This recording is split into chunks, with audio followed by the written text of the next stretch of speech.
Yes, yes, yes. You are in tune to Ask. Hold on. Where's the music? Let's get this thing proper. Okay, that's proper. Okay, spin that beat. Says Georgie Porgy.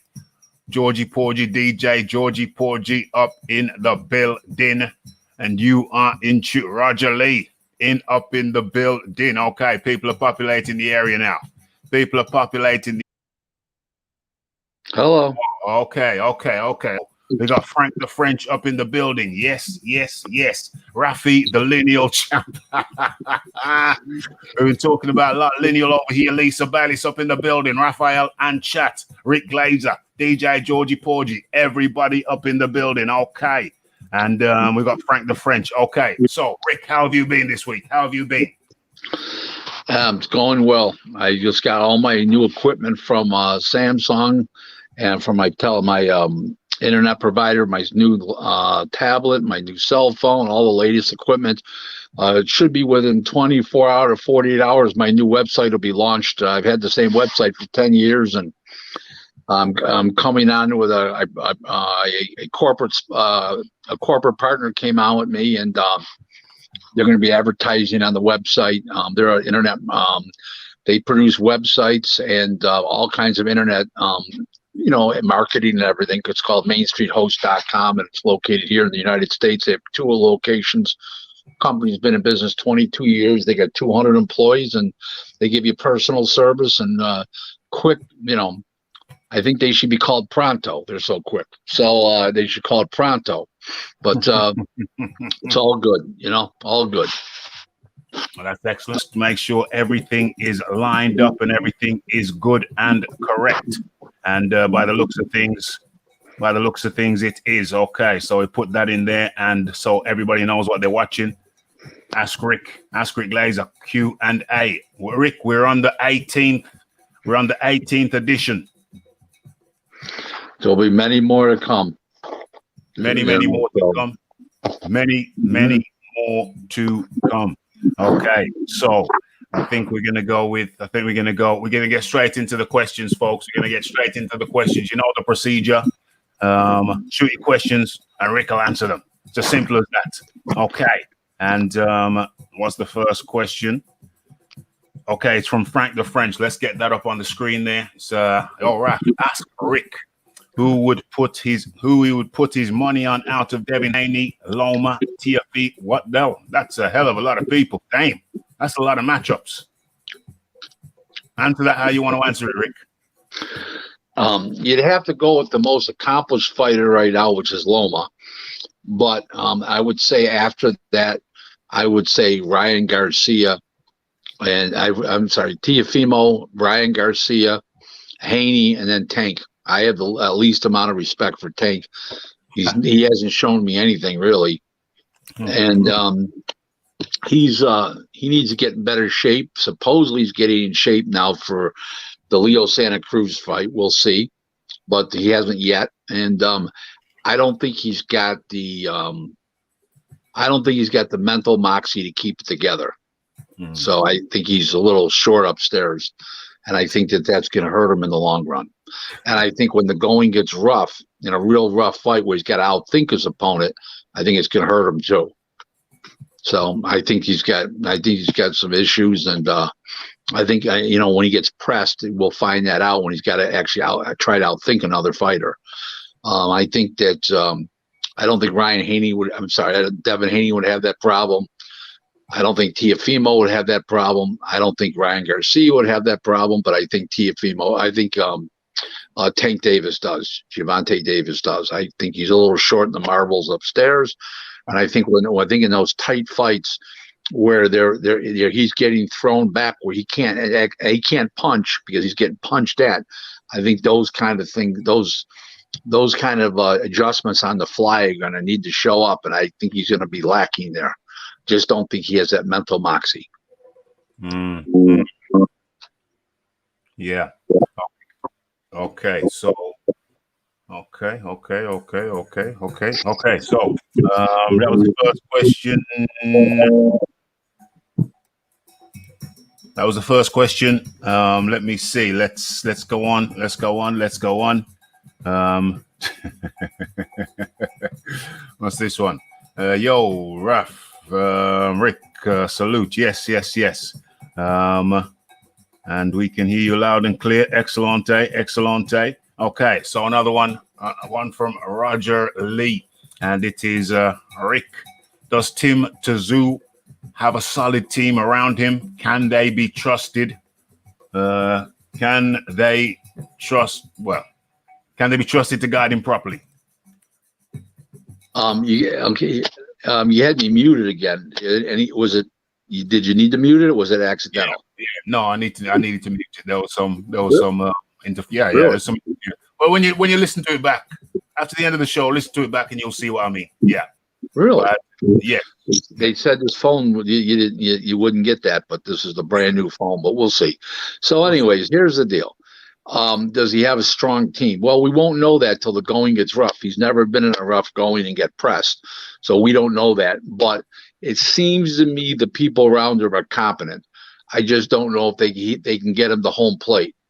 On America, that's a baseball term. I don't know if they can get him over the finish line. I'm not really sure about that. It's a funny thing when a fighter gets buzzed or he's not doing well in a round and he comes back to the corner, he turns around, goes back to the corner. He's got to have confidence in those people. So we will see, because he will be tested when he fights Jeff Horn. There's no question about that. So we'll know that answer after Jeff Horn. But it seems to me he's got competent people around him, because his father, who's a legend, wouldn't allow his son to be around people that weren't competent. So I will take that as they're competent for now. Yeah. Yes. Okay, so onwards and upwards. Yeah, Frank the French says thanks for answering. Onwards and upwards, and I don't know. I got a lot of material here. Where do we start? Okay, let's go with the Regis Progress splits with your best buddy, Lou DeBilla. I couldn't have been happier when I heard it. I felt like throwing a party. If I lived more in a boxing city like Vegas or New York City or South Florida, I probably would have thrown a party. I think that there's only three places to go for him in reality. Is Top Rank, Eddie Hearn, and PBC.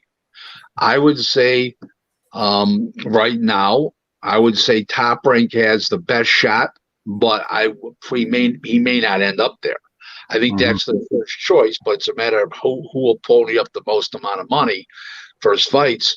And I don't see Top Rank doing that. I just don't think they're going to do that. There's too many things against him right now. To be a free agent is one thing, but now's not the time to be a free agent in a way, because you can't make a great deal right now. And that's there's no fans. See. So I explained this, I believe, last week or the week before on the show. Well, it's not just no fans. There's less foreign TV revenues, less sponsorship, no merchandise sales, no commercial distribution. Okay, and the extremely high COVID costs, not only for the testing but the protocol, the procedures and the protocols, which is the all the stuff they developed in the bubble they got to fight out under that they have to each stay in their own hotel room. Yeah, they each have to have food separately made. The cost is prohibitive, and all those revenue streams are down. The only thing you got left is TV money, okay, and some foreign TV money. So it's not the best time to be a free agent. They're going to be in for a little bit of a rude. They might be in for a little bit of a rude awakening there, if they think they're going to be worth all kinds of money, and I think they're going to fall short in that regard. I believe that. I don't remember something else. He's coming off a loss, and he's not a champ anymore. And we're in pandemic times, and everybody's got their own fighters they got to get fights for, and I'm sure he's not going to want to fight Godzilla the first time out after being out since last October and coming off a loss and having all the gyms shut down during the pandemic. So you lost 3 to 4 months there of not even being in the gym. So I can't believe that he'd want to fight, Godzilla, number one. And number two is can't see anybody paying him a lot of money not to fight Godzilla. So I don't think it's such a great thing that he's a free agent right now. I think it's a great thing that he's a free agent, but I don't think that timing is exactly supreme right now. Yeah, timing's off. But I would imagine he hasn't done this. He hasn't done this without some consultation. There's got to be people that perhaps, I'm assuming there's already some bids on the table. There's some bargains in the making. I'm sure there is, but there's a big difference between a guy talking to you and a guy writing a check. Yeah. So, like I always say, it's a long way from the lip to the ring. So there's a long way from the lip to the checkbook. Yes. So same thing. Talk is cheap. It's just the way life works. That's right. Talk is wind, as they say. Talk is wind. You want to see that cash money. You want to see the money in the escrow account, and better still, you want to see those zeros lined up in your own account. Okay. You're right. Yeah. So Navarrete Magdaleno first bid won by Top Rank. Well, they had no choice but to win it. They're the only bidder. It was impossible to lose. They didn't. They may have won, but they had zero competition. It was you know what? I don't know why it went to purse because they had both fighters, so it didn't make any sense. But probably what happened, I didn't look into it, but I'm almost positive that Frank Espinosa, the manager, Magdaleno, probably wanted 500,000 or some wacky figure that it wasn't worth. So he said, "Okay, no problem. We'll have it go to first bid." Now he's stuck with 100 a quarter. If it's in Vegas, he'll get 100. He'll actually only get 100 because it's a different kind of split percentage-wise if you fight the other guy's hometown. And they are fighting in they would probably 99% chance fighting in the hometown of Magdaleno. So he might end up with 100 grand only. So I think I think maybe they were out schnookered by Top Rank. And the chances of that happening are about 90%. So Okay. So who we got here? Come in to join us. We got the Lisa Bayliss. We got some questions here. Almost missed. Okay, let's go to the questions. Frank the French says, does Rick see anyone beating Better Beav? Is he a big name in the US? The guy's a monster. There's no correlation between being a great fighter and being a big draw. Because there's been a lot of fighters that haven't been great, they've been big draws, and there's a lot of fighters that have been great that can't draw their breath. He's a great fighter. He's tremendously strong, huge puncher, very intense, a little chinny at times. But he's not a huge draw, but he does make excellent fights. Part of the reason why he's not a draw is because a lot of people can't pronounce his name. He doesn't speak the language. He's based in Montreal. He's not based in America. There's a lot of reasons why that he's not a draw. But he does make great fights. He's a monster. Nobody's beating Serbia right now. Now, Father Time's going to catch up with him like any other fighter. Yeah. And the only fighters that Father Time didn't catch up with was Joe Calzaghe, Lennox Lewis, the ones retired with the belt, Carl Froch. But I don't know if he's that kind of guy. Remember something. He's never made huge money. $1.5 million. Okay. By the time you pay all your people, by the time you pay your taxes, there ain't a lot left there. So it's not. There's a lot of money left, but not enough to say he's financially well off after a few title fights. Yeah. So he's going to have to keep fighting. Lennox Lewis, Joe Calzaghe, Carl Froch, they made massive purses, so they can retire with the title. I don't think he's in that position, to be perfectly frank with you. I don't see it. So I think I think Father Time will catch up with him. Father Time is going to catch up with him. He's not a massive draw. He's good at what he does, but he's not. He hasn't got that pulling power, I'm afraid, right about now. He just don't have. He don't have that. Where's the charisma? Where's the charisma? Zero. Exactly. There just ain't no charisma with the guy. He's good at what he does. Don't get it twisted. But I say. Listen, if he stood in Times Square, okay. Not one person would identify who he is. You walk right past him. Not a good sign.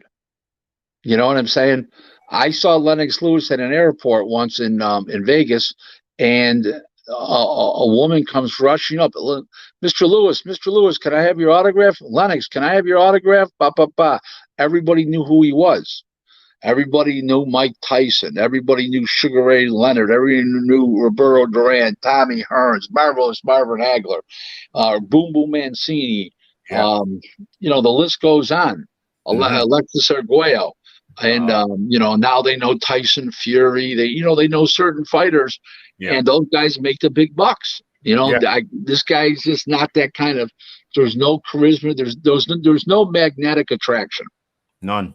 Zero De Niro. Zero, no charisma. You know what we say over here, folks? No charisma, zero De Niro. I gotta find a better one that rhymes a bit better than that, but you get the picture. You gotta have charisma if you want the De Niro. But great question. Moving on to Josh Taylor. Josh Taylor and Cochon being lined up for September in London. Rick, I'm going to show you a picture of this Kashong. Well, no, I haven't got one. Yeah, anyway. I know who he is. He's from Thailand. I mean, it's a mandatory that means absolutely nothing. Zero. I mean, zero. It's like nobody knows him. Nobody cares to know him. Nobody knows the guy. Nobody can pronounce his name. I mean, really, he's not even a household name in his own household. It's madness. Khashoggi, whatever his name was. It Khashoggi? I thought that guy was the arms dealer. Anyway, let us move on. Rick Taylor, Josh Taylor's fighting a guy we don't know. It's not really a household name, but whatever. It's a mandatory. I think what's his name? Ramirez. Ramirez is in the same situation, Rick. He's got to fight. Yeah, but Ramirez is fighting Victor Postol, who's been on American TV 25 times. Yeah. Let's not confuse one guy that's never been near an American TV set and the other guy who everybody knows. Victor Postol is what I call a great foil. He's good enough to beat the great fights. He's not good enough to beat the great fighters, but he's in there plugging away every fight. He can punch a little, makes good fights, comes to fight. He's not dirty, and he can make a good TV fight for Jose Ramirez. And when the day's over, Ramirez will have defended his title successfully, and everybody moves on, and everybody's happy with the TV. And it was a good fight, and they had fun and everything else. This Khashoggi, I mean, you don't even know what you're going to get. I don't know if this guy, I've seen films of him. He looks like Sugar, a Thai version of Sugar Ray Robinson. I've seen films of him. He looks like Joe Shit the Ragman. No matter what background you are. So it's not a very good sign. It's not a very good sign. It's not a very good sign, but we know that it's safe to say that Josh Taylor is moving on. He's not going to get stopped by this. So it brings us, it's narrowing together. It's coming together where Josh Taylor and Ramirez, they're on a collision course. Rick Glaser, they're both on a collision course. Absolutely. They're going to have to wait. That fight's so big, they're going to have to wait till fans come back. It's too big not to. You're probably looking at I would say $15 million gate for that fight, I would think. Wow. So, at least 12. You can't. It'd be impossible to do that fight almost impossible to do that fight without the gate. Yeah. So, when would it happen?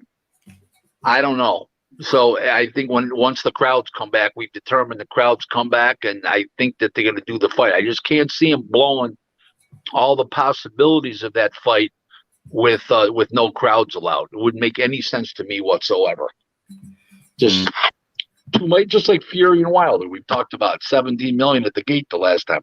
How are they going to do that fight without the gate? Can't. Certain fights you can't. Well, let's talk about that. Let's talk about that.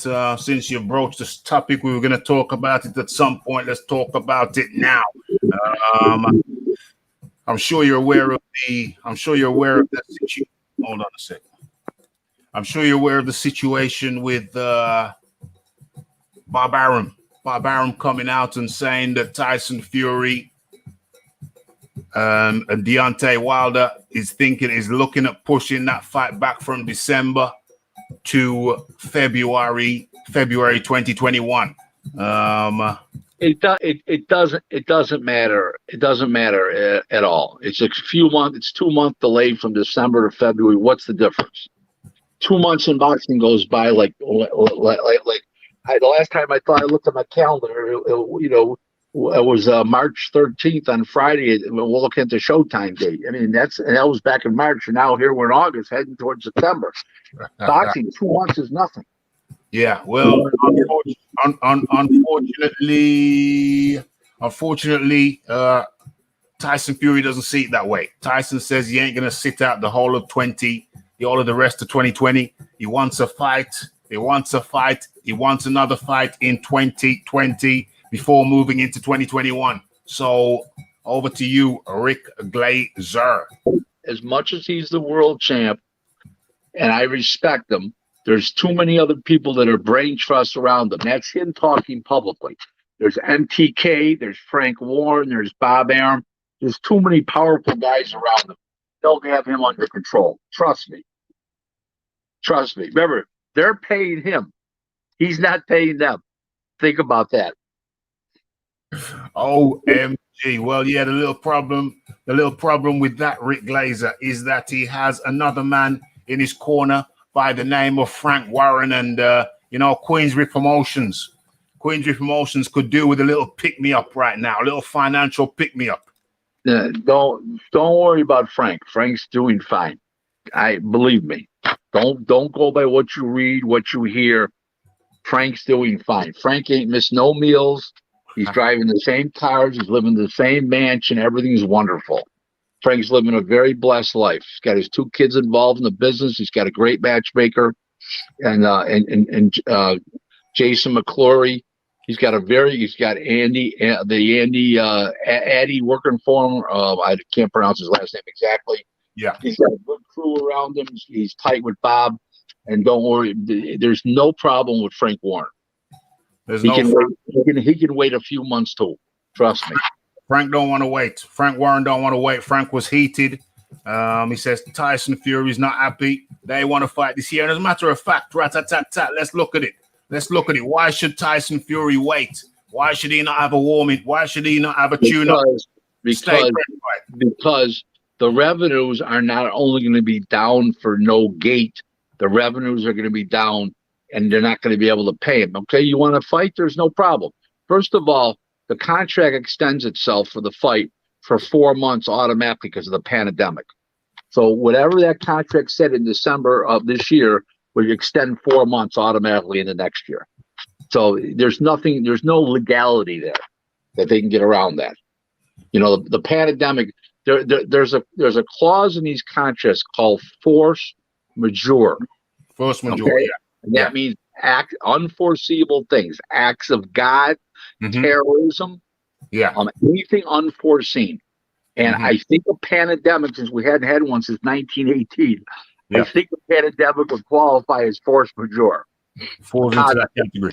So, it's not a legality thing. Okay, everybody. Rick, the man wants to fight. Tyson Fury wants to fight this year. Well, then maybe he fights a lesser of a guy, and they fight if I don't know 3 months later or something like that. I don't know, but they'll get it together. Trust me. He's got too many people around him that are Frank, Bob, MTK. I'm not worried that things will get taken care of. And 2 months delay is not any big deal from the date they scheduled from December. Yes, they went from October to December. It's not a 2 month delay though, because it should have been in back in earlier part of the year. So it's not 2 month delay. No. It should have been in July, but you had 4 months you got to add for the pandemic automatically. You're not taking that in consideration. That is a major consideration here. Is the 4 months that was paused. Okay, and the uncertainty since then. Listen, Tyson Fury is incorrect. I might be a Tyson Fury fan. I may be a believer in the ring. I love how he came back from the drugs, some reputedly drugs, alcohol, depression, womanizing, horror mastering. I'm glad all that stuff. And he's back where he belongs. The king has returned to the throne, as he said. Well, let's have him stay there. I think there'd be too many people pissed off at him if he cops that attitude, especially what the whole world's been going through. Well, my point of view on it is this: listen, it suits Deontay Wilder better to be sitting out. It does not suit Tyson Fury. It doesn't matter. That only matters for 5% difference. If it helps him at all, it'll help 5%. That's not that 5% will never overcome the difference between the class of fighter those two guys are. That's nothing. 5% means nothing. Do you think? Now, if we're talking about 5% of $100 million, it's $5 million. It's a lot of money.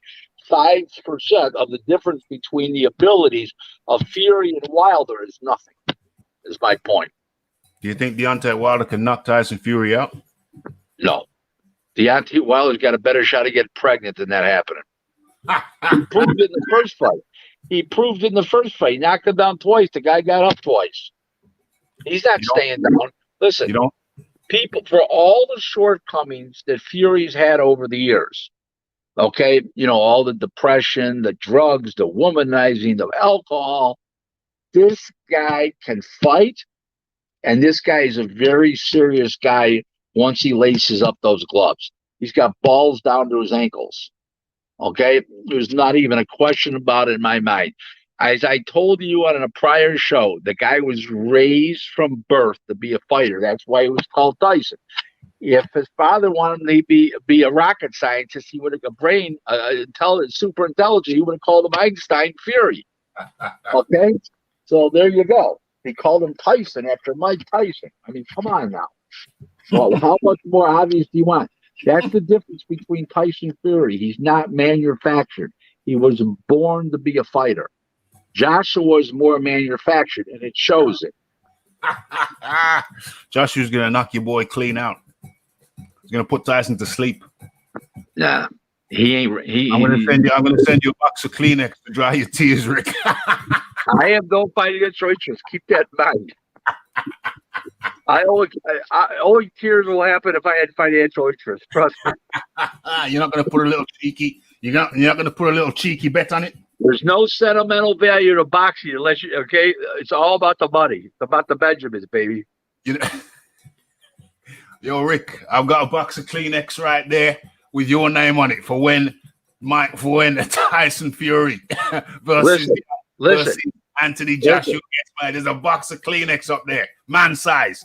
I need you to send me your postal address. One time years ago, this guy, he thought his wife was cheating with me. She was actually cheating with a friend of mine. So I told the guy, I said, listen, if you got any questions about your wife cheating on you, I'll just buy her a box of condoms. We'll see how many's missing in a month. OMG. I got a story. I got a similar story. We'll save that for another time. Okay. Somebody's putting up $9.99. Somebody has made the bell ring. I was very offended at the last show. The last show was about Tyson Fury, and my point of view was that he is not lineal. And there was not, Rick, you're not going to believe this, not one red dime was put in the tin. Not one red dime. I wasn't very happy about it, but we got good people like this who come in and put something in the tin. People have to learn to appreciate you, and every Wednesday for 2 hours they're going to learn to appreciate you because I'm on with you every Wednesday, and I'm your man. So we're gonna make it happen. This show's gonna grow and grow and grow and get better and better. 100%. People have to trust me more and more. They're gonna, when I give them predictions and the shit happens or something happens outside the ring, the business part of it, they'll get, it'll come along better. What's this gonna say? I'm dead. Prego Wilder. Very funny. Because of you, the man made the thing. So I'm happy now. A little bit of appreciation, just a pound, just a dollar, just a penny. Just make sure you make the tin ring. And the Raphie knows that he's appreciated. The Rick knows that he's appreciated. Just show your appreciation. We like that. Actual facts, boxing talk. Hey, Santos. Never, I don't think I've seen you around here, but much appreciated. Much appreciation. And at that point, everybody in here enjoying the show, smash that like button, smash that subscribe button. And remember the Rick Glaser's contact details, social media, and mine. They can be found down below in the, in the description box down below. Okay. And as we move on, there's a lot of questions coming now. Okay. Let's find where we are. Oh yeah, but let me just finish off this point. Listen, Rick Glaser, if Tyson Fury wants to fight again this year, he should have a fight this year. It don't mean that it's about the money. He just wants to stay loose. He wants to stay loose, stay fresh. It benefits Deontay Wilder more because he's injury ridden. He's injury prone. Tyson Fury wants to stay fighting, and he should get a fight if he wants to fight this year before he goes into next year. He'll probably have it in November. That gives him December, January. He'll probably have it in November. October or November. Remember, we're only in August, so what's that? August, September, October. He wants one in October. He'll be ready for February. Simple as that. Get it on. Let's get it on. What's the problem? You have to see his brain surgeons. You have to see all the people around him and see what they have to say because they're probably singing a different tune. Trust me. Okay. They're trying to keep him fresh. I can relate to that. Okay, so what is this here? What's the next question? I'm going to one in the chat. Just looking. What's the next question? How do you see David Benavidez? Is that the next one? Have I asked that question already? Have we done this one? How do you see David Benavidez versus Roma Angulo, Rick Glaser? Angulo doesn't throw a lot of punches. David Benavidez is too big and too fresh, young champion. He'll overpower him. It's a good fight for a few rounds, and then Romero will get wore down. It goes rounds. It won't be a quick stop. Romero's a solid guy, but. That being said, it's a big step up to David Benavidez. Mm-hmm. So I see a 8th, 7th, 8th rounds, maybe 9th round stoppage. Mm-hmm. Okay. And Cal L up in the building. Salute the Combat Nation. Where are we? Where is the next question in the chat? Emilio says, good to have the show back. Rick, what is the difference on an agent and a manager in boxing? An agent who represents a fighter, a manager represents a fighter, normally invests money in a fighter, and he takes 30 to 33 1/3% of a guy's money. Okay, but he invests money in the fighter, gives him a big signing bonus, gives him maybe a monthly salary, covers expenses for him. Or an agent, he takes generally between 5 and 10%, depending on how big the fighter is, and he doesn't put any money up at all. But in lieu of that, you retain more money. Okay, because of the fact that that you're only paying out 5 to 10%. If you pay 10% and they took 30% from you, and it was $1 million fight, that's 200,000 difference just on $1 million. You're in a $2 million fight, that's a $4 million difference, a $400,000 difference. A lot of money. So it depends if they invest money in the fighter, they take a bigger percentage. Where an agent, he takes up to 10%, 5 to 10% of the numbers. Yes.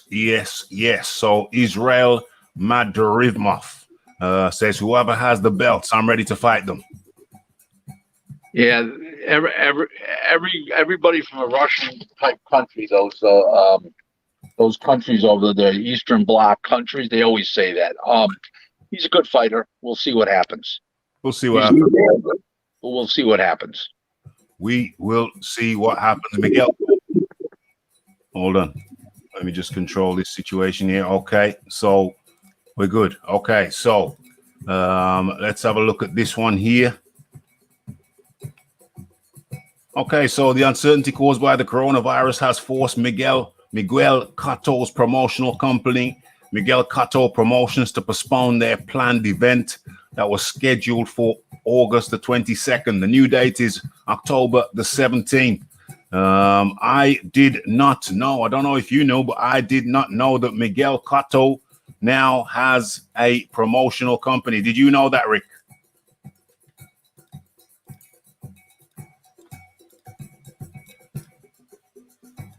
With Golden Boy, a whole bunch of fighters, and he does quite a few shows on the island in Puerto Rico. I can't remember the network he's on. His fighters on a network in Puerto Rico. I can't remember the name of the network. Just a network over there.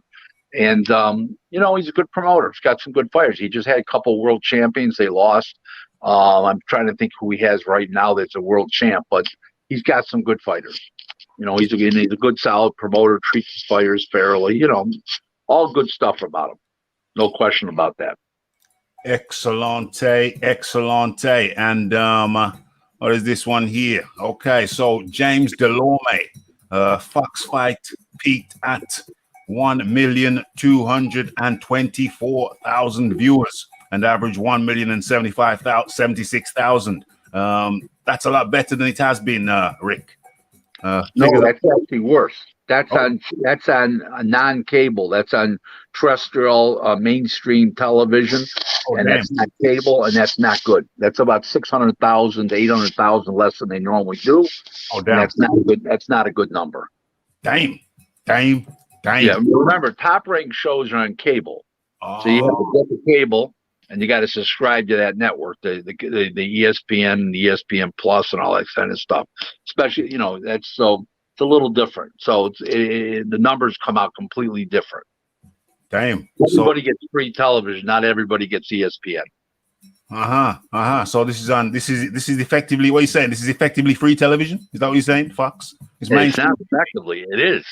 Oh, damn! So what's the problem then? What's the problem? What the numbers aren't right. The numbers aren't good. What's going on? Right? They're playing multiple basketball games every night. The networks, because they're playing their playoffs and stuff like that in the hockey that they were supposed to finish up, and they're playing them now, and they're interfering. Every basketball team played that night, every hockey team played that night, and it's too spread out. So in other words, if it's just boxing on TV and maybe one or two other games, you got this. Now you got this. And it's spread out too much.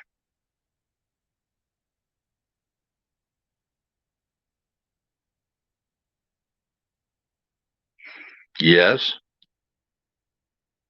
Hello. How are you? I was muted. So what's the solution? The numbers aren't good. Well, the numbers are gonna improve when the basketball and the football don't play. I mean, the basketball and the hockey don't play all those playoff games on the same nights. Mm-hmm. The playoffs are what everybody looks forward to in all the sports. So you don't have any real big fights. I mean, what's Delorme and the guy he fought there? Whatever James, James. Yeah. What do you mean? They're not exactly household names. They're just fighters, just fighters. If those were household names, you'd have a big, you'd have millions of people paying attention, like it was a Pacquiao or somebody like that. But just a guy like that, those guys are a dime a dozen.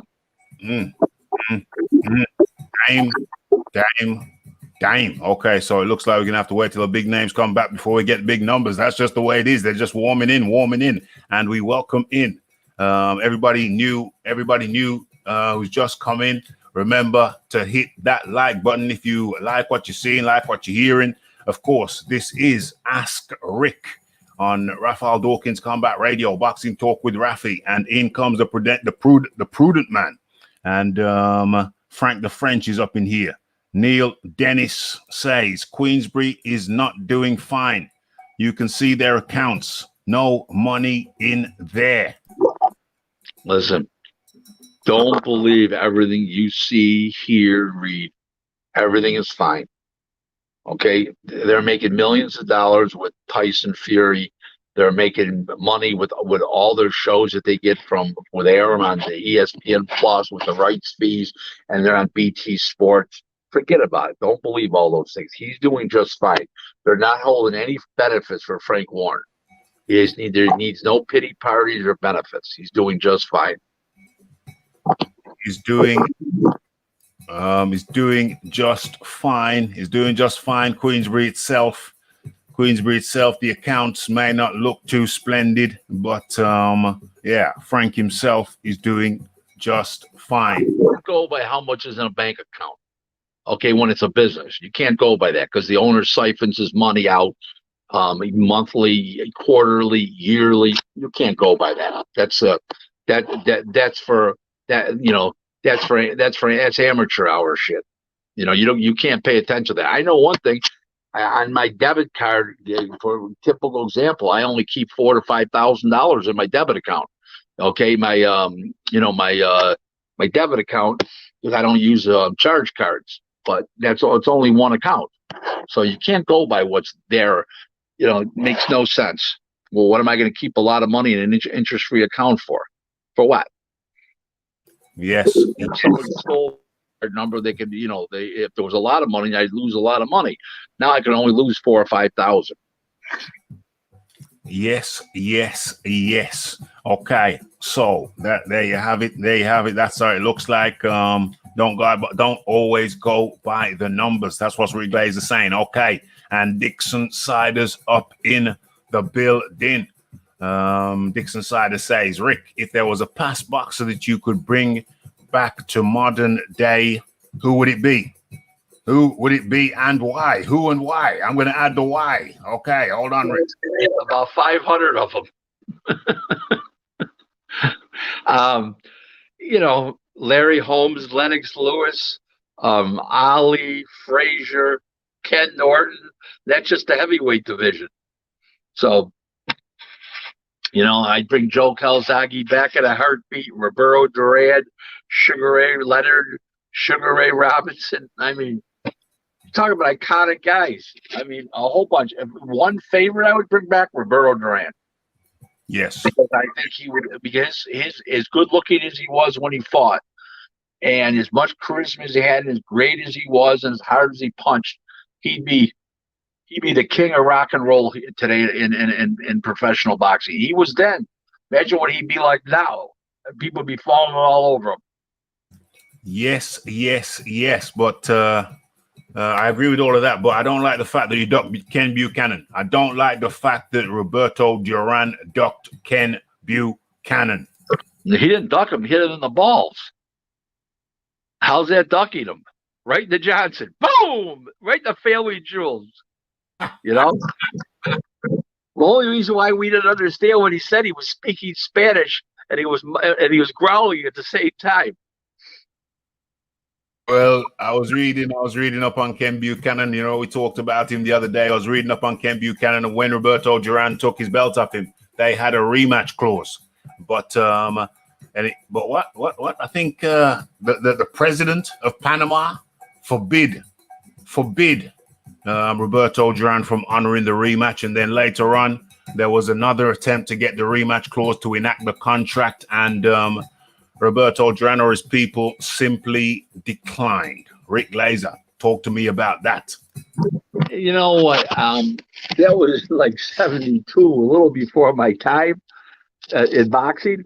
And to be honest with you, I became a fan in 71, but I was a kid then. I was 13 years old, 14 years old. So, don't hold me to, I wasn't even that old. How was I? 12, 13? Yeah, 13 years old. So, I don't know enough about it. Rumors were that was correct, but I had understood that nobody wanted to do the rematch. Nobody would put the money up for it. That they said there was a conclusive ending in the first fight. Now maybe that was an excuse. If you hit somebody in the balls enough, it'll definitely be a conclusive ending. There's no question about that. So I don't know enough about it to give you an opinion on it, except that I was told that nobody wanted to do the rematch. It wasn't that Duran went on to bigger and better things and was fighting all the time. There was a time that Buchanan was supposed to fight him and couldn't. Something happened. I don't know what the deal was, and they just moved on. That happened. But I will say one thing: if you did have a rematch clause, it must have been not a too strong one because nobody ended up in court over it. Yeah. Well, that's the murky world of boxing. That's the working world of boxing.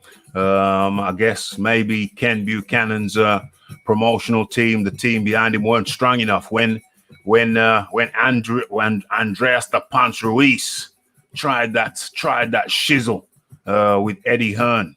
Didn't turn out too well for Andreas Ruiz. Andy Ruiz, it just depends how strong your people are to get them to honor rematch clauses. So it depends on the winner, the loser. Who's backing who, and who's kissing who in the back room. Who's holding whose hand. Who's sucking face with who's kissing ass. It all plays into it.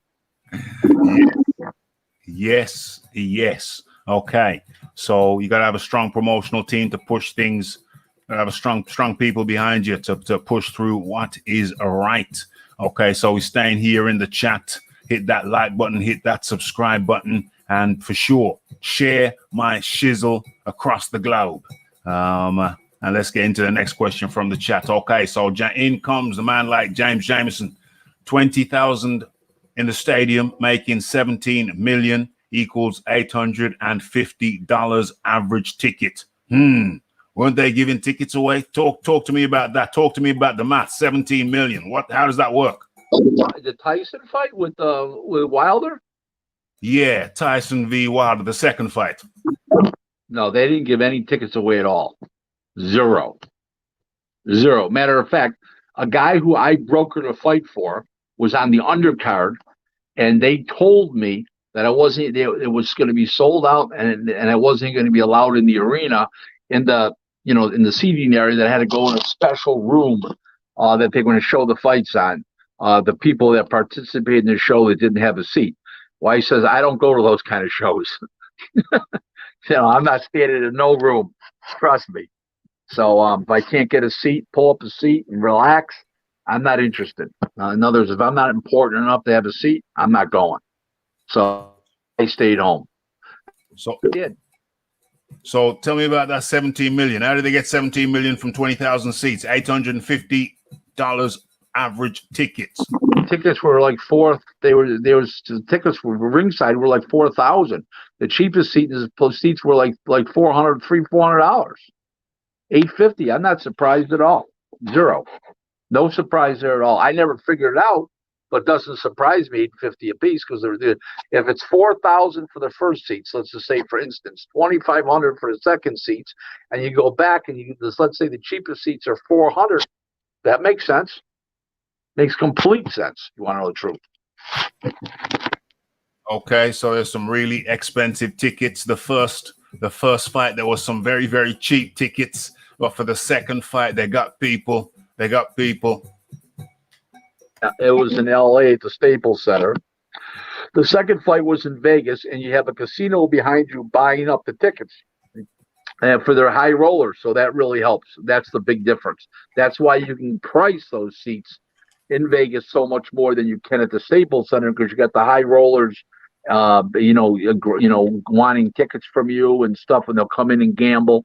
So everybody prices the tickets higher. It's just a fact, part of the business. Okay, so why didn't they do the first fight in Las Vegas? Why did they do it out there in Los Angeles in the Staples Center? Because that's not.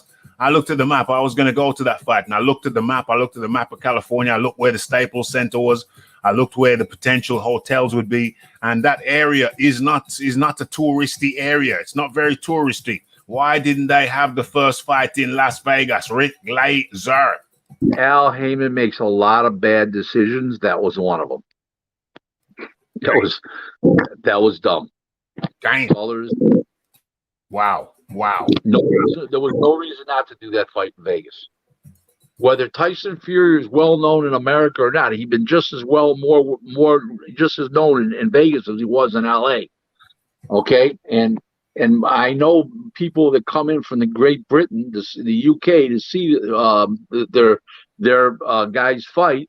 They'll rather go to Vegas than they would rather go to LA. Forget about how it's only 20 minutes in the air difference when you're flying through. Like if you change planes in New York City and you fly through, it's 20 minutes. That's not what it's about. That's not what it's about. So it's just the way it is. They should have done it in Vegas. But how could they be so dumb? Because I looked at the map and I said, "Nah, I'm not going out there. I'm not going out there to LA when I should be in Vegas." No, it wasn't fan friendly. And then the card was crap. The undercard was crap. It wasn't a fan friendly affair. Should have been in Vegas. Oh, is Rick frozen? No, I can hear him. The picture's frozen, but I can hear the sound. How does that work? Okay. Yes. Okay. Boom. Rick is back. He knows the procedure.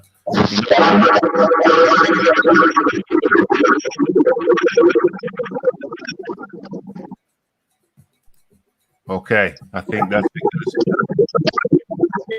Hold on a second. Let me get that one out of there, so your sound should be okay now. 1 2 1 2 1 2 1. Yeah, I can hear you. Don't worry. Okay. So I'll line up the next question. Where are we now?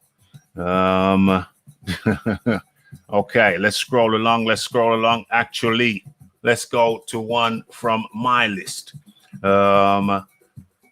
Navarrete, yeah, we've already done that one. With Josh Taylor, we've done that one. Frank Warren says, Fury is not fighting White. He wants Joshua. White can fight Daniel Dubois.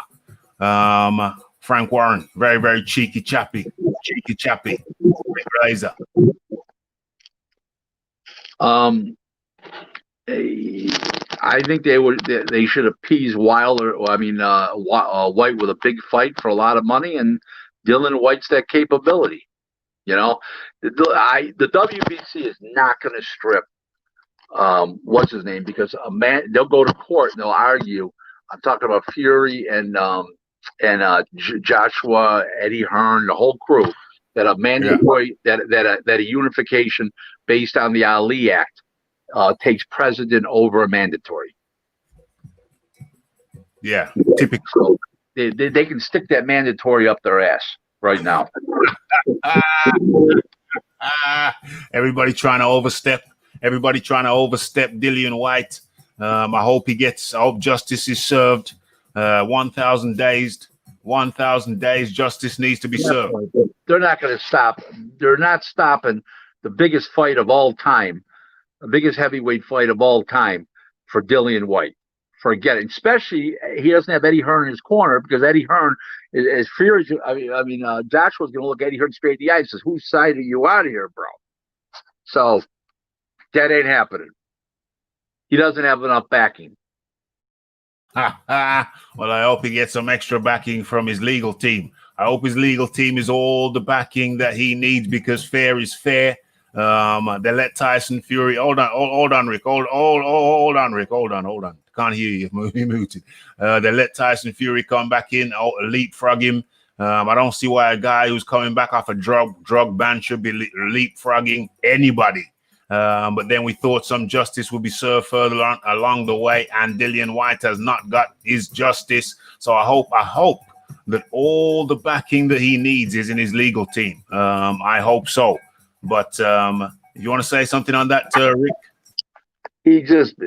There's too many factors against him. Too many factors against him. I'll leave it like that. His promoter won. His own promoter. So. We shall see. We shall see, but it's interesting perspectives. I think that's the general consensus that you're saying anyway. People are saying, hold on, Rick. You're muted. Hold on. Yeah, okay. The funny part about it is I don't see Wilder. I don't see a White beating Fury. So they just want to run to a Joshua fight because there's a lot more money. In reality, White's not beating Fury. White's got a better shot of beating Joshua, okay, even though they fought already, okay, I know that. But he's got a better shot of beating Joshua than he does of beating Fury style-wise.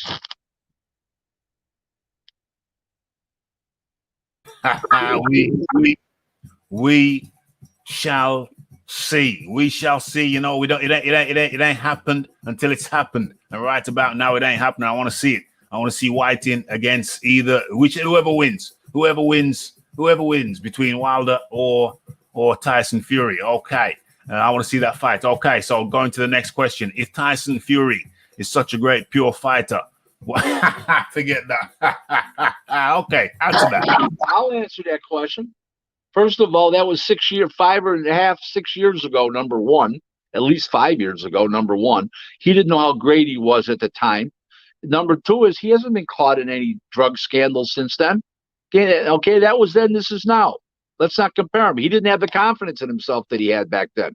Okay, and every athlete's looking for an edge. If they're not looking for an edge, okay, then they're not competitive.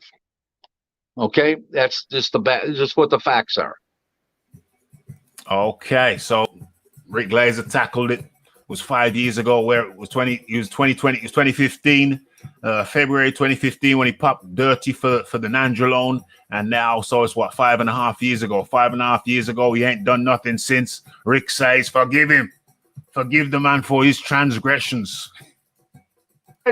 I'm not saying forgive him, okay, because I but listen, that was then, this is now.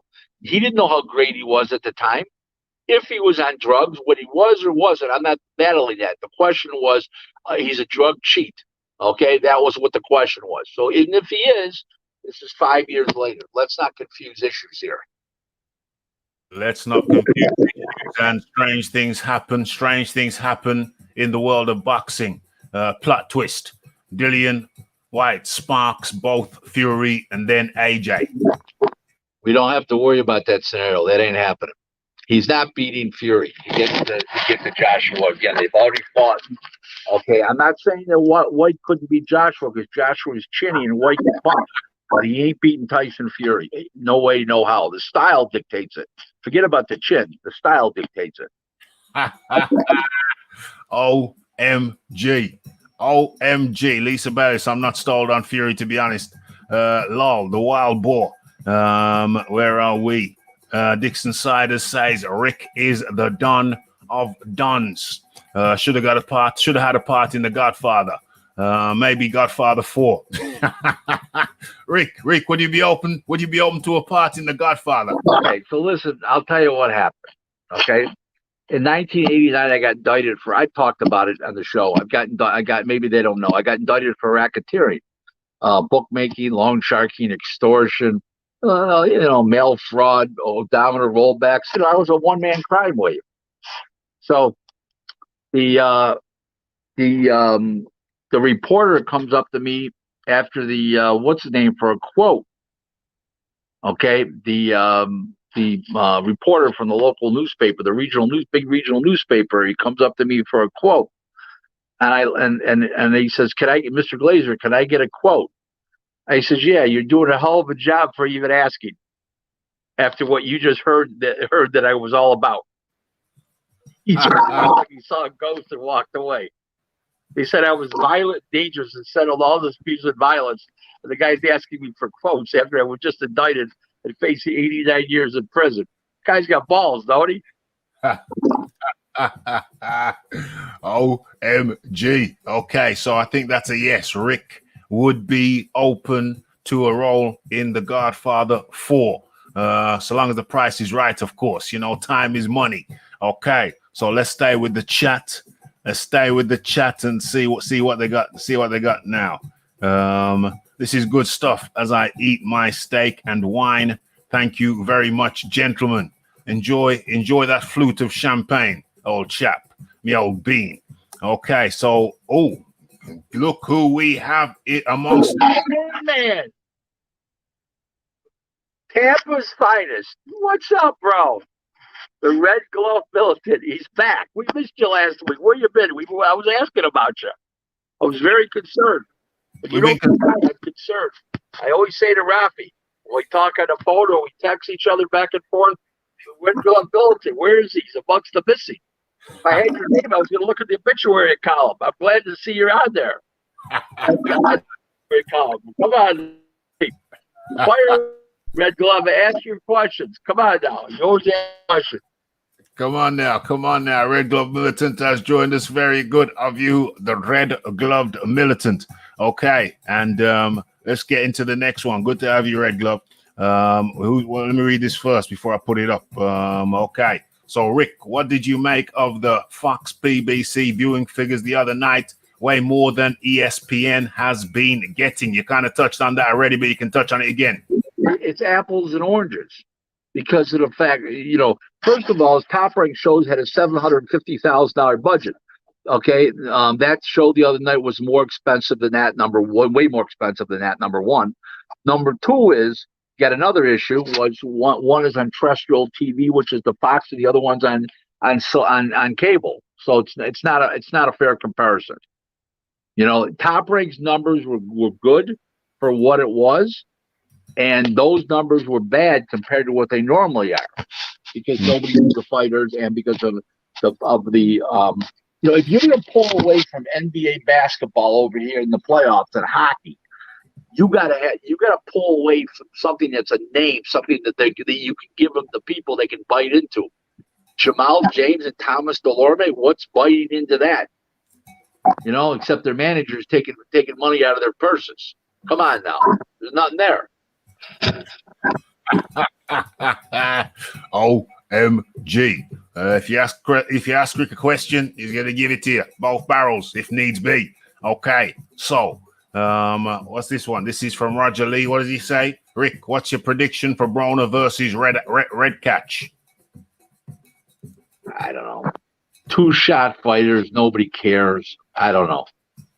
It's like two guys that are going to take shots. Is that fight official? They're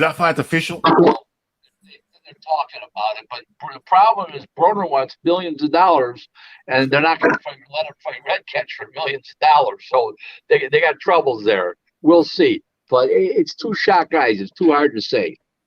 It's completely 2-shot guys. One guy's completely shot, and one guy's completely gun shy.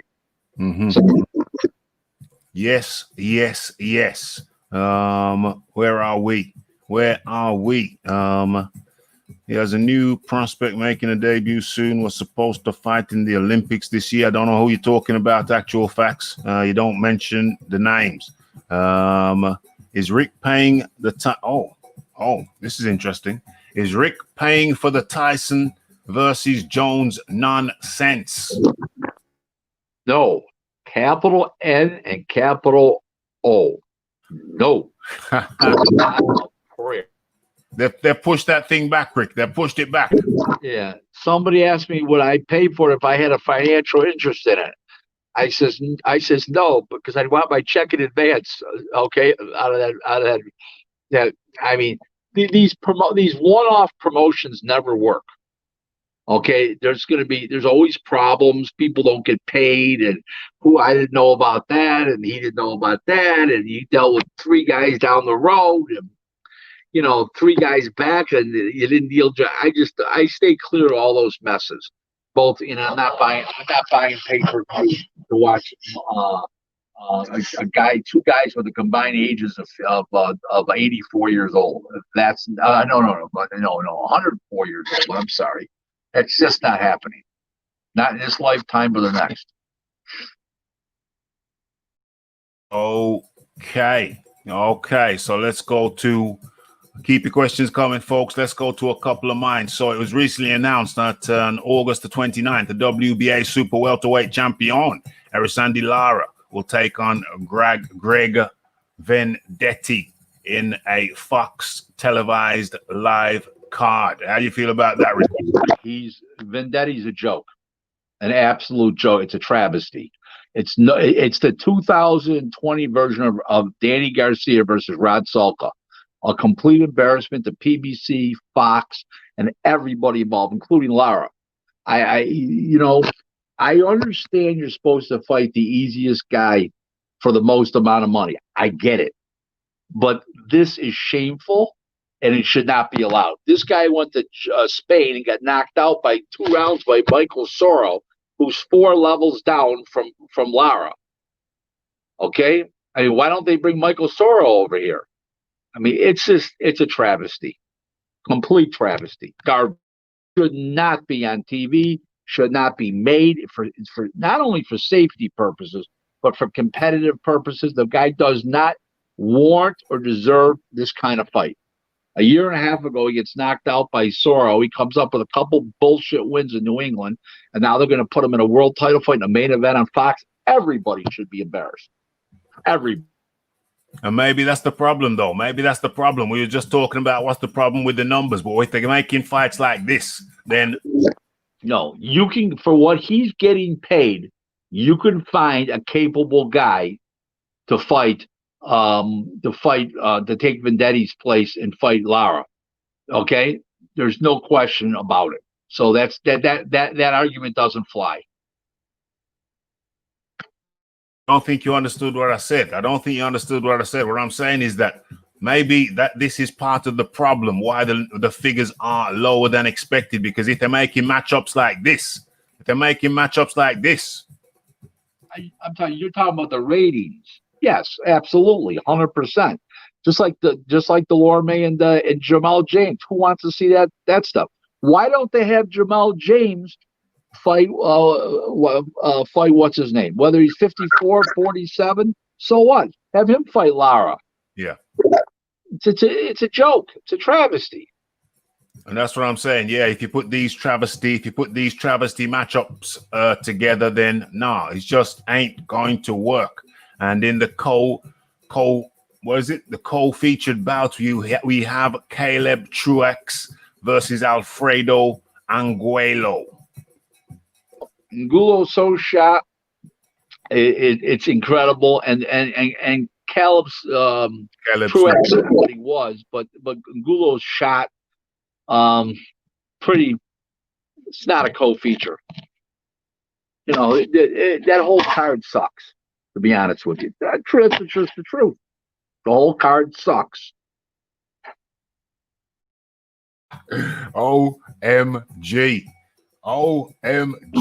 I'm not watching that card. If I watch it, I'm not watching it for boxing purposes. I'm watching it for comedy.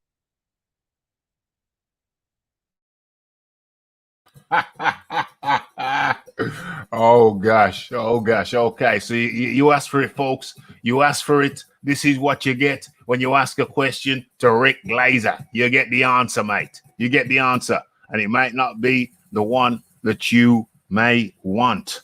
BT viewing figures in England were awful. Sky not doing as well as expected either. Well, the BT figures they're always awful, aren't they? But Eddie Hearn's figures were pretty decent. Far better than Queensbury, than Frank Warren. Let me put it this way to you: they're both bad. You know, the figures are all off right now. I'm telling you, they're just not there. We're not putting on the big enough fights for the people that really care. See, let me explain what happens to everybody. You put a big fight on, and it creates interest, and they'll watch the smaller fight. if you're watching smaller fights, where's the big fights? So people get pissed off.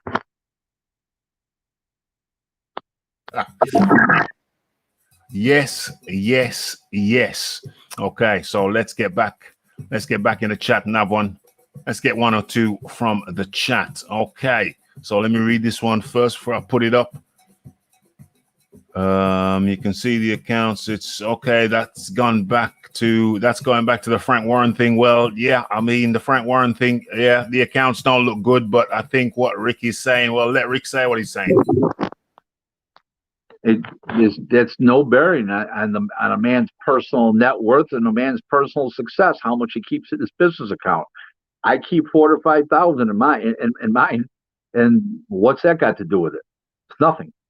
So, you protect yourself. It's from liabilities, and you protect yourself from lawsuits and garnishments and levies and judgments and all that kind of stuff. I mean, it's common sense. Well, you think Bob Arum? How much do you think Bob Arum keeps in his account? If they need 20 million or 10 million or 5 million, then he'll deposit it. They're called wire transfers. All right, now, fireman, big up Raph and Rick. Good, he spells good. Okay, big up the fireman, the red glove militant, the Uncle Burnt apostrophe, all up in the building. And remember to smash that like button if you enjoy the show. Hit that subscribe button and hit all the good buttons. Hit the share button for sure, and hit all of the buttons in the description box. The good buttons. Rick Glaser social media is in there, as is mine. So hit all the good buttons. Okay, let's stay with the chat. Let's stay with the chat. Let me find where I am. Oh, there we are. Okay, where's the next question coming from the chat? Rick, how do you see the Formella versus Porter fight going down? Another joke fight. Another joke. What? Why would a Porter was just life and death with Spence? Why would we want to see Porter and Formella? America's never heard of this guy. This is not what sells. Was there any public demand? Did anybody call? We want to see Formella and Porter.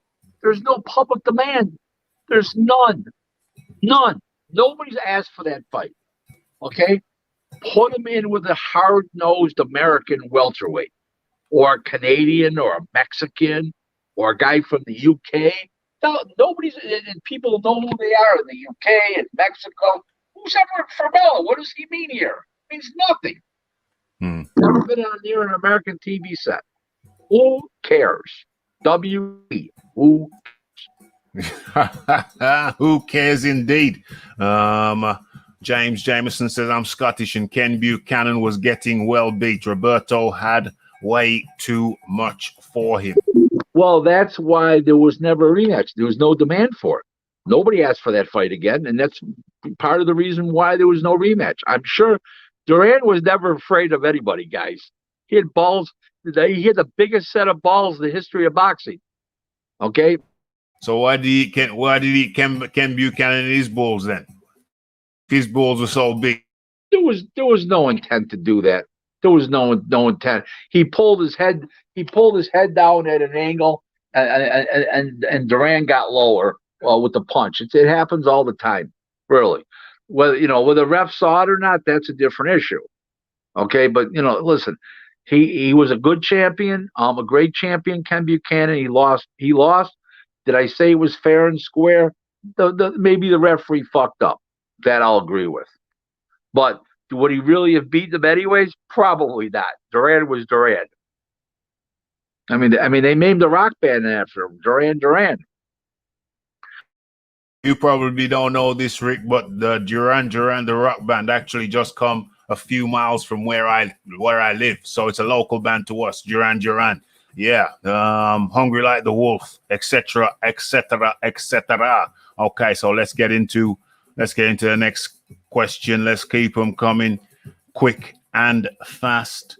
Hold on, Rick. There you go. Yeah, thank you, James. Appreciate it. Okay, so what's the next question I have here? Let me scroll down. Don't be afraid to hit that. Don't be afraid to hit that super chat button if you're enjoying the show. Don't be afraid to make that tin ring and rattle. Okay, so punchers win. Who do you guys rate as the best puncher who didn't win a world title? Damn, that's a hell of a question. Probably Ernie Shavers and Jerry Cooney were probably the two names that come to the top of my head. There were great punchers and never won world titles. Jerry Cooney and Ernie Shavers, I would say. That's a very good shout. Very good shout. Very good shout, especially with Jerry Cooney. Jerry Cooney seemed to be on the brink of it. But I think certain issues outside of the ring may have played a factor. What do we got here? What have we got here? We got Rick wants to say something. Did you want to say something, Eric? Yeah, you're moving real slow today. Rick is a cheeky chappy, Rick, you know what I'm saying? It's a it must be the heat, the humidity there. You're moving real slow. After the show's over, take a cold shower. Real cold. Rick, just because you like to do everything fast, my friend, you know, there's some of us who like to take our time and do the job properly. That's my response to that, Rick. You know what I mean? I'm not 2-minute wonder, Rick. I'm not 2-minute wonder, Rick. Listen, we're not talking about sex here, guys. You know what I mean? Okay, guys, rated as the best punchers who did well. Okay, we did that question. Yeah, we already done that one, Rick. We already done that one. So uno momento. Who's this here? What does he say?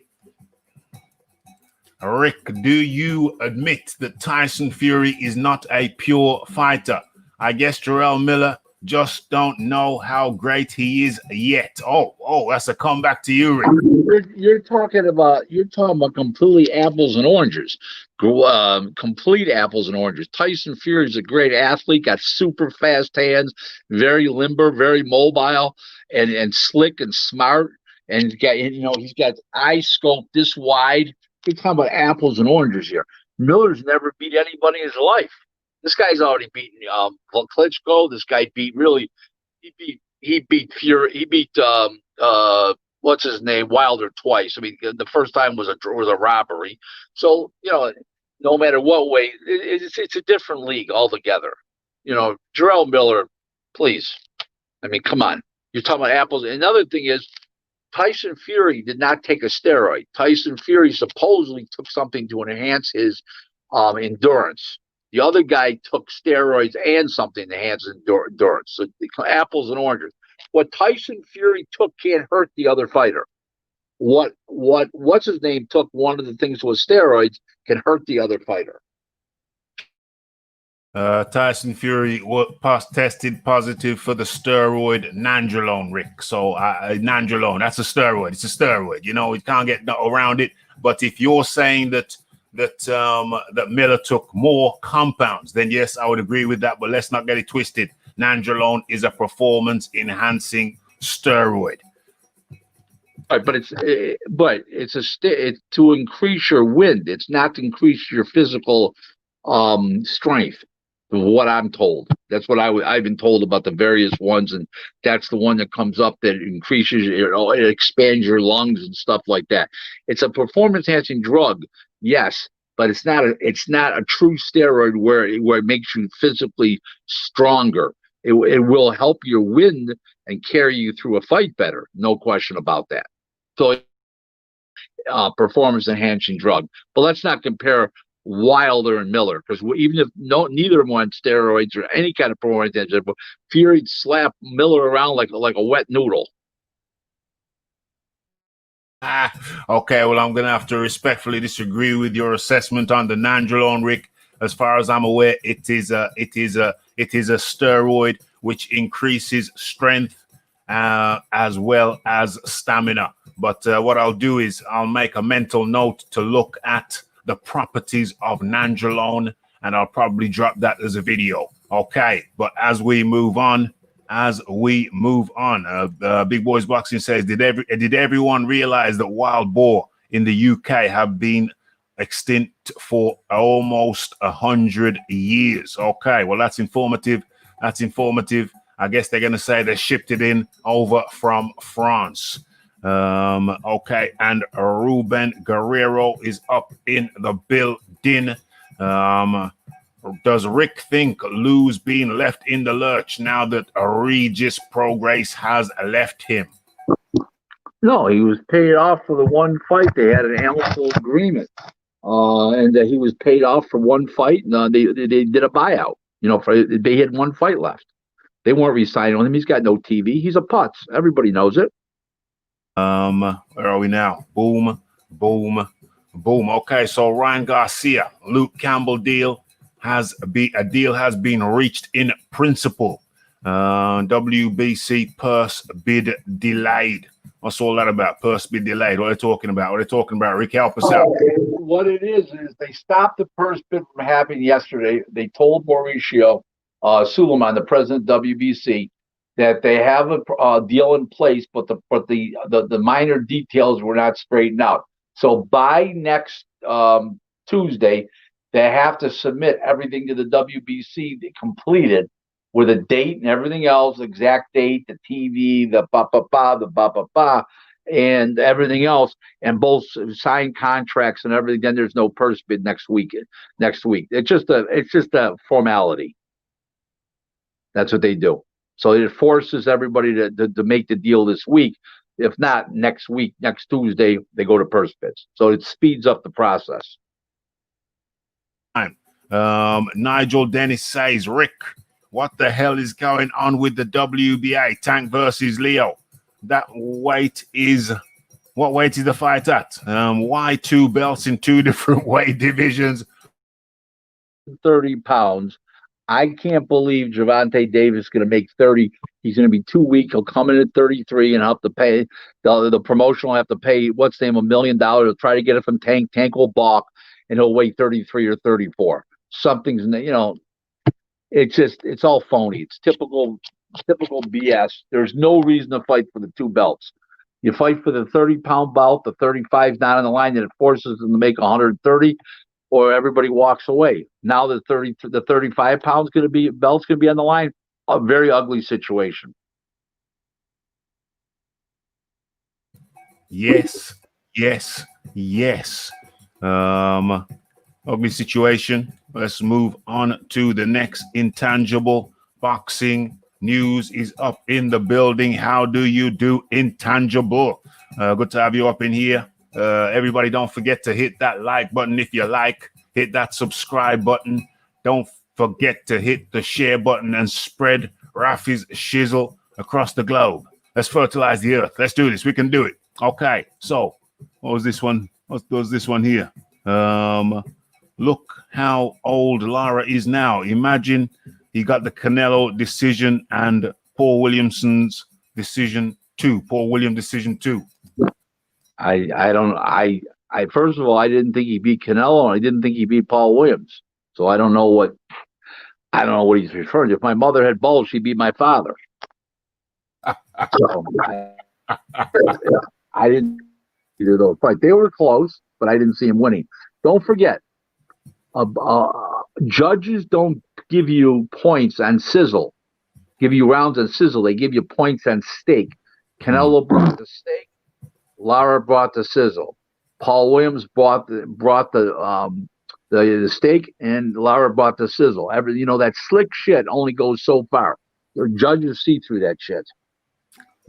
So, yes. Yeah. Hold on. You still talking? Hold on.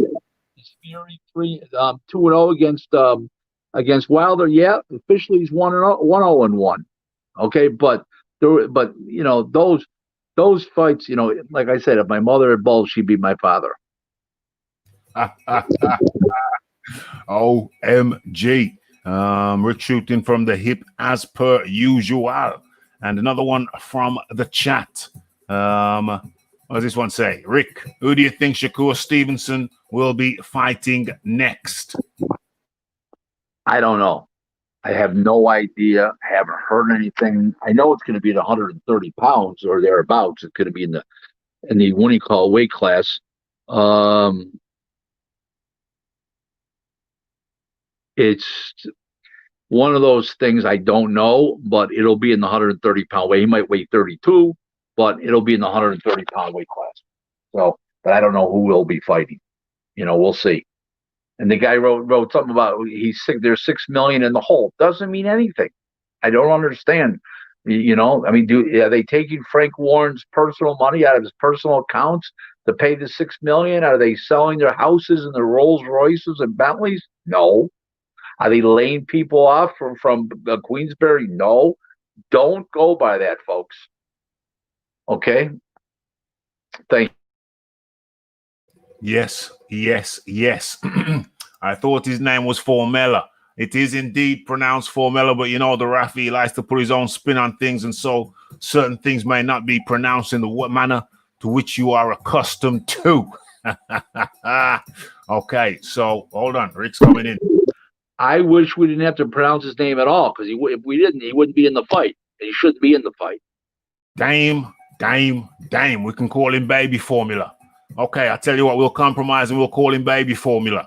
Okay, so do you guys see the zone lasting in boxing a long time with the way they are apparently or allegedly bleeding Mo Nye? Yeah, they will stay in boxing, but maybe with more or less Oscar's fights in America and Eddie Hearn's fights only over in the UK. I think there's going to be a big split there, as far as like they're going to give Eddie maybe let's say 12 dates a year over there, and the two Joshua fights, 2 Canelo fights, and 12 dates a year for Oscar over here, and the combination of those is 28 fights a year. I can see that happening. I can't see them paying those millions of dollars to Eddie for those phony fights Eddie puts on. I mean, like Luke Keeler and Demetrius Andrade and all that garbage. Some of the like I've said in the past, Julio Cesar Chavez Jr. and Danny Jacobs, 10 million. Mikey Garcia and Jesse Vargas, 9.7. That's just for the main events. Just overpaid for this garbage. Terrible shit. Okay, so I think the answer is yeah, they're going to stick around. We'll see. I don't want to paraphrase what Rick said. You heard what he said. Make of that as you will. Okay, so where are we here? We got the Gucci Kid up in the building. Says ask Rick if he agrees PBC are putting the best cards on. The best cards the rest of the year. Top rank or Matchroom, UK or USA. Ask Rick if he agrees PBC are putting the best cards on of the year. I will agree with what they have scheduled right now. They are the better fights, but Top Rank hasn't rolled out their fall schedule yet. Number one. So I don't know what he's talking about. They got great fights August 22nd, August 29th. They haven't rolled out their fall schedule. He's put out all these fights all in advance already. So Top Rank's going to counter with their fights, and their fights will be excellent. What's better that PBC is going to do the Loba and Lopez? Now we know that's going to happen. What's better than Oscar Valdez versus Michelle Belcher? What's better than Magdaleno Navarrete? So Top Rank's just getting to that. Number one. Okay. Number two is nobody stepped in the ring yet for PBC in those big fights. We got COVID happening. We'll see. We shall see. David Tua has to be up there as one of the heaviest hitters who never. I agree, but it's a funny thing, when the difference was Ernie Shavers knocked out good fighters, Jerry Cooney knocked out good fighters. David Tua never knocked out a top fighter when they were top fighters. In other words, he knocked out John Ruiz way before John ever won a world title, and he was a tyro at the time. So he never knocked out a top guy ever. So every time he got in with a top guy, that's why he had 5 or 6 career losses. He got in with 5 or 6 guys that they couldn't knock out, and he didn't know what to do. So he obviously wasn't that hard a puncher. I mean, Lennox said his punching power is overrated. Lennox fought him. Wow, I never heard Lennox say that. Wow. Okay, so Frank, To me, he said it to me on the phone with Emmanuel. Wow. Okay, so Frank the French says steroids. End of. Yeah, I agree. What does he say? Daniel Davidson says Rick Fury took steroids, and if a man can improve his performance, then of course he can help you do damage to another. I'm not disagreeing with you, but even if he did, it was 5 years ago. We're talking about now. Okay? There's been no proof he took steroids since then. I got to go by now. We're not living in the past here. Yes. We're coming up to the last few minutes with Rick's, folks. So hit that like button, hit that share button, hit that subscribe button. Okay, Ruben Guerrero says, what does Rick think of Usic's recent move to promoting, and did he catch any of the shout? No. A guy shouldn't be promoting when he needs a promoter. I'll leave it at that. OMG.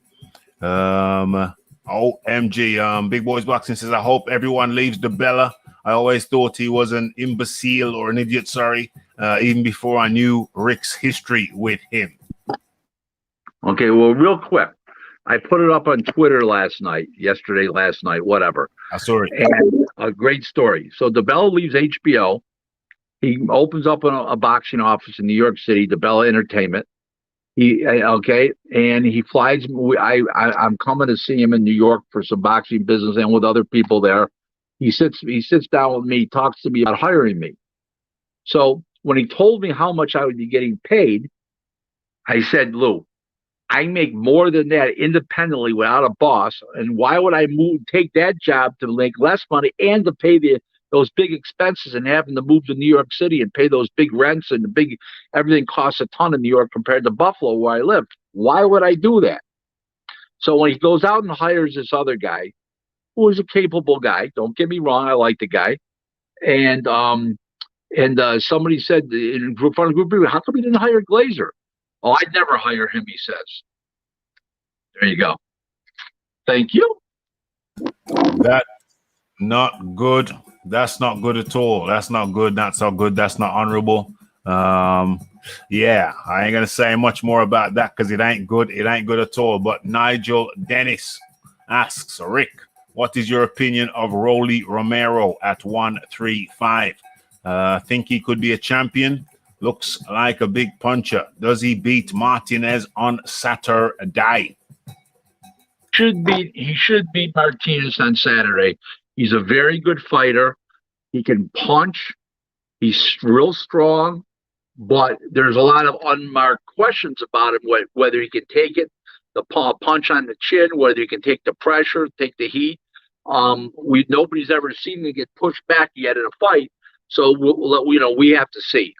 We know that Teofimo Lopez had the same reputation coming up, and he passed the big test, but he wasn't pushed in the fight with Richard Conley.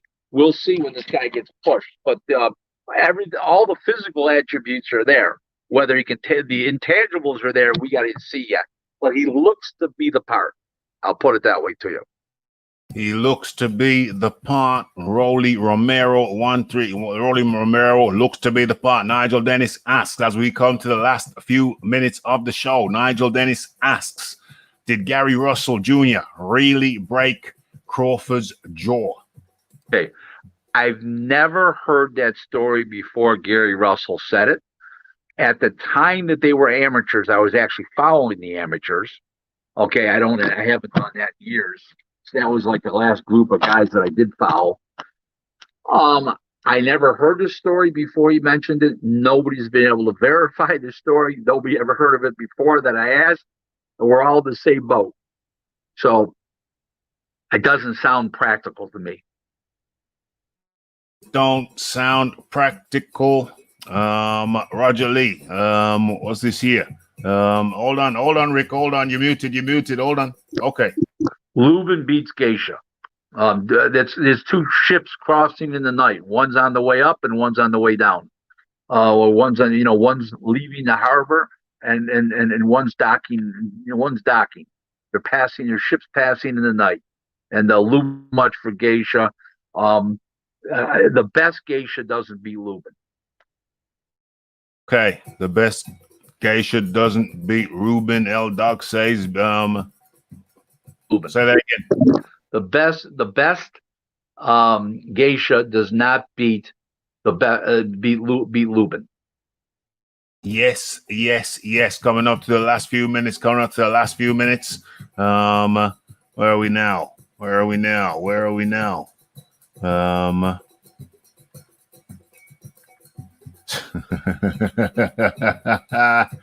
Definitely built safety net. Anyone? Should Antonio Tava be first ballot Hall of Fame? Well, everybody's talking about steroids and what's his name. Now you're talking about Tarver, who was caught 3 times with steroids. Please, and lost his job because of it. Forget about it. Not a fucking prayer. OMG. Where I think it's a really good fight. What's this? White and Povetkin. Been watching some White and Povetkin lately. I think it's a really good fight. Let's hope it does not get cancelled. Is there any reason why it should get cancelled? Well, with the COVID testing now, you just don't know till they literally get. Listen, there's no fight that's official now till the bell goes off, because there's COVID testing. So many guys are failing, but it is an excellent fight. I think White will prevail, but it's an excellent fight. Prevail, but it's an excellent fight. Gucci Kid says Rick is a funny man. Follow me on Twitter. My description is in the box down below. My Twitter handle. Follow me on Twitter. I'm just as funny the other 6 days a week when I'm not on here. And that brings us. Hold on. That brings us to the end of another one. We're dying to get off, Raph. The only time I'm dying to get off is when I'm hungry. I'm not hungry today. I can go all night doing this. This is great, Raph. Of all the guys, I really like your show as far as your questions and your format. You're a great host, and I like a guy who Brendan Taylor. He's very good too. Okay, exceptional. Okay, and I like the other guys' shows, but you guys are like the cream of the crop. Okay, so there you go, Raph. I look forward to next Wednesday, same time, same place, more questions, hopefully better questions. We need those questions, Raph. They got to shake that tin and put that money in the coffers, Raph. Don't forget to shake the tin. Don't forget to shake the tin. Yeah, Brendan Taylor. Congratulations to you, Brendan Taylor. I know you listen to the show. So congratulations to you on your 30,000 subscribers. Been doing it for a long, long time. So congratulations to you. And more on this topic right here. Thank you very much to Rick Glaser. Thank you for your kind words. And thank you, and accurate words, I believe. And thank you for being here for the people, for the Raphael Dawkins Combat Radio people and everybody else. It's open to everybody. Everybody come on in. Tell a friend to tell a friend to tell a friend. Spread the word about this show, because we get Rick Industry Insider. We get him here every week for 2 hours. And He gives us the inside lane to the point where I'm even thinking like an arranger now. I'm thinking from a promotionals point of view. We get the inside scoop right here on Raphael Dawkins Combat Radio for 2 hours every Wednesday evening. And it's good stuff, man. It's great stuff. Rick's description, all of Rick's details are in the description box down below. Hit him up on Twitter. Follow him on Facebook. Wealth of knowledge every week at your disposal. Rick Glaser, thank you very much. Same time, same place. Thanks for having me. Boxing enthusiasts, boxing fans around the world, the UK. Some good fights coming up this weekend, and we're going to see, hopefully. Let's all make it happen next Wednesday, 9 o'clock in the UK, 4 o'clock on the East Coast, 1 o'clock on the West Coast, 3 o'clock Central Time, and 2 o'clock Mountain Time. We got that, Raph? Got that all locked down. We've got that all locked down, and this is where it happens. Rick Glaser, same place, same time next week, and that was Rick Glaser. And that's awesome. That's awesome. Yes, Rick bringing the funnies. Rick not holding back. Not holding back one tiny bit. And yeah, we've got through it. We've got through another one. And much appreciation to everybody who came and spent some time with us over here at Raphael Dawkins Combat Radio for the show Ask Rick. Okay, well, as you know, the COVID era, you know, people are getting back to work. I'm back at work. So, you know, I won't always be available to push out as much lives as I have been pushing out, but I certainly shall endeavor to keep that work rate up and to feed the people, feed the masses, and keep you fed. It's been a good one. The temperature is finally cooling down over here in the UK. It is 2 minutes to the hour of 11. And so it's finally cooling down. Raphie don't need his towel no more. Raphie don't need his towel no more. So yeah, it's been another good one. It's been a great one. Much appreciation to everyone who took the time out of the day to come over here today. And so yeah, what can I say? It's the Raphael Dawkins, it's the Combat Radio, it's the like, it's the subscribe, it's the comments, it's the shares, and it is the hitting that bell icon to stay updated with news and notifications. And don't forget about the live shows. Don't forget to follow me on Twitter. And yeah, going live multiple times per week. So don't touch that radio. Don't touch that knob. Don't touch that dial, because we'll be feeding you right throughout the week. And what else is there for me to say other than blessed?